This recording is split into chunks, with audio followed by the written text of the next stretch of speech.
पर क्रम संख्या 2 पर ढोलक छाप पर आप लोग इस तरह से बटन दबा करके विजयी बना।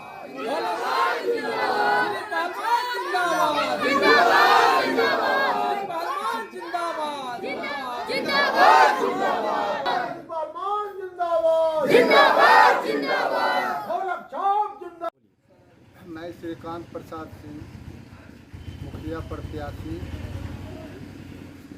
पश्चिमी पंडारक। हमारा चुनाव चिन्ह ढोलक छाप। आप मुखिया के क्षेत्र में पहले भी आप मुखिया रह चुके हैं। मुखिया हमारी पत्नी बेबी देवी थे, लेकिन इसमें भी हम उनका प्रतिनिधित्व करते थे। यानी कब कर रहे थे, आपका कब कार्यकाल था वो? 2001 से लेकर 5 तक, 2 से लेकर हम वही 5 या 6 तक। 1 से 6 तक आप रहे, जिसमें प्रथम बार था। तो ये बताइए कि उस दौरान के बाद फिर जो पुनः चुनाव आई उसमें आप जीत नहीं पाए। नहीं जीत। वजह क्या था?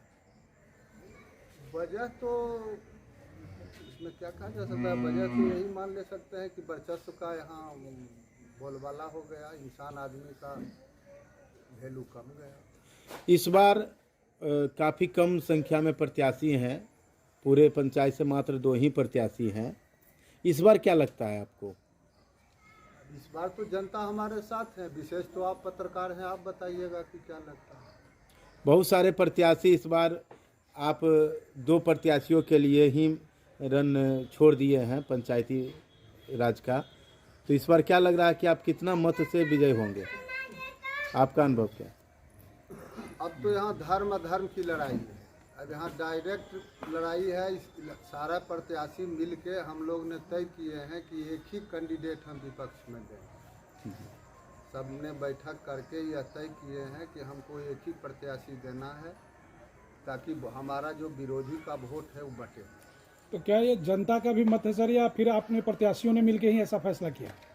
तो जनता का भी मत है। अगर जनता का मत नहीं रहता कोई कोई खड़ा होते। यानी कि आप तमाम जो पंचायत के लोग हैं इस तरह का सजेशन देकर इस तरह के आपको इस बार की चुनाव में आपको प्रेरित किए।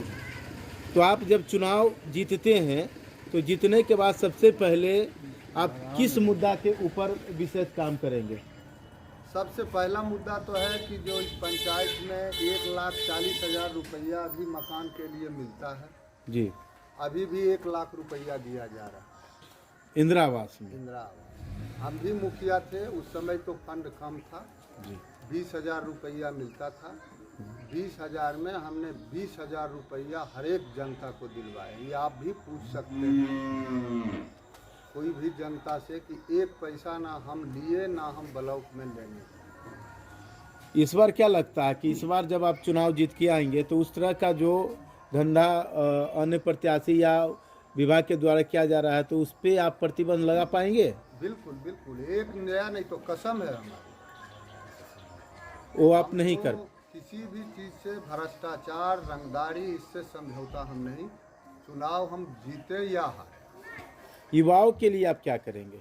युवाओं के लिए पहले भी हम किया करते थे। 15 अगस्त, 26 जनवरी को जो पढ़ने में फर्स्ट सेकेंड थर्ड होते थे, खेल में कोई फर्स्ट सेकेंड थर्ड होते थे, उनको पुरस्कृत करना, उनको साल ओढ़ाना। जो हमारे सम्मानित लोग थे उनको सम्मान देना, ताकि हमारा बच्चा गलत रास्ता पर। शिक्षित बेरोजगार युवाओं के लिए क्या सोच रहे हैं? अभी तो नया पता चला है कि मुख्यमंत्री द्वारा कुछ 7 निश्चय योजना में कुछ योजना आया है, लघु उद्योग है या कुछ उसका, हम अभी उसका बारे में बढ़िया से जानते नहीं। लेकिन जो भी आया है उसको हम सही ढंग से अपने नवयुवक को उसमें हम लगाएंगे। महिलाओं के लिए भी? हाँ, महिलाओं के लिए भी अगर उस योजना होगा तो महिलाओं को भी लगाएंगे। और किस तरह का काम आपके मन में है? देखिए, मन में तो सबसे पहला चीज़ है कि हमारा जो बच्चा है वो भटके नहीं, गलत रास्ता पर नहीं जाए। पहले उसको सही रास्ता पर लाना है। उसके बाद जो खेलने वाले हैं, कुश्ती वाले हैं, उनको कुश्ती में लगाएंगे। जो पढ़ने वाले हैं उनको पढ़ने में लगाएंगे। जो बेरोजगार हैं पढ़ लिख के उनको रोजगार में लगाएंगे।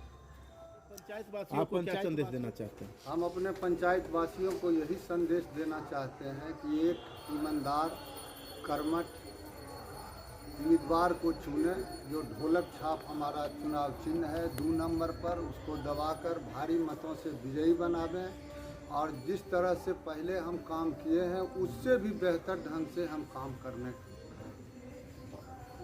ये हमारा और आदर्श पंचायत बनाएंगे। भ्रष्टाचार और भय है कि इसमें हमको सहयोग दें और सही जनता से जाकर पूछे कि यह बात सत्य है कि असत्य। क्रम संख्या 2 पर ढोलक छाप पर आप लोग इस तरह से बटन दबा करके विजयी बना दें। ढोलक छाप जिंदाबाद, जिंदाबाद, जिंदाबाद।